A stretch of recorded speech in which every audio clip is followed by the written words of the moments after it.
Kwa nini huwa naumia? Unakuta Mwafrika mwenzangu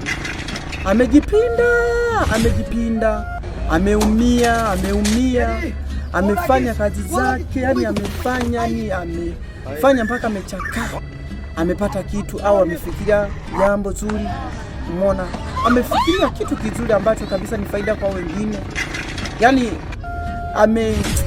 yani amehangaika vya kutosha mpaka wewe mwenyewe ukimwangalia unasema kwa kweli, kwa haya aliyoyapitia, kwa kweli Mungu kwa kweli angefanya jambo, umeona. Anataka kufikia ule wakati wa kusema kwamba labda ale matunda eti tayari kashazikwa. Halafu ukija kufikiria au kutafakari kwamba amezikwa kwa sababu zipi, unaambiwa kwamba eti haijulikani. Jamani, haijulikani kwamba huyu mtu alitakuwa labda alikuwa aliugua. Maana yake nini? Tunakosa umakini.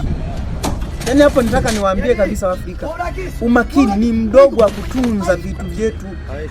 Yaani tunao umakini mdogo.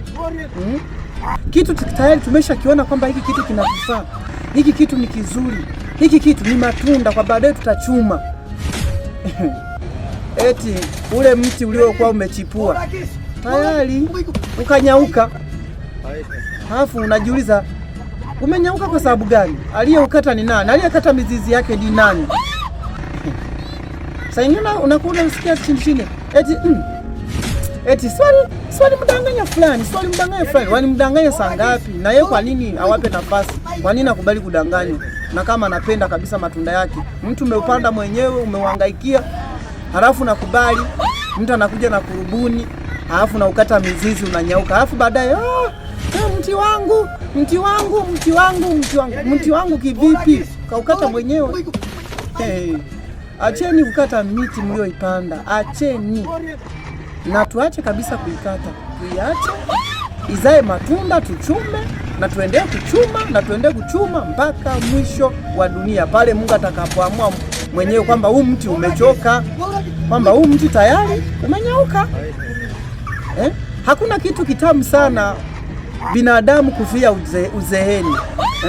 Unajua kufa ukiwa kijana ni hasara kubwa, ni hasara.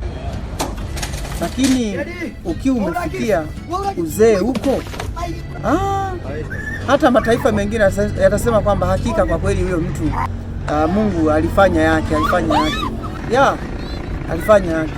Kwa hiyo haya mambo kwa kweli sisi Waafrika tuyaangalie kwa jicho la karibu, kwa sababu ni maisha yetu.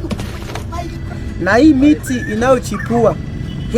inayochipua hii jamani, tunaomba muitunze hii miti. Tukiipoteza hii miti mnayoiona au mnayosikia kila siku au mnayoiangalia kila siku, inazaaga matunda, hiyo miti tukija kuipoteza, nawaambieni kuja kuipata sio leo.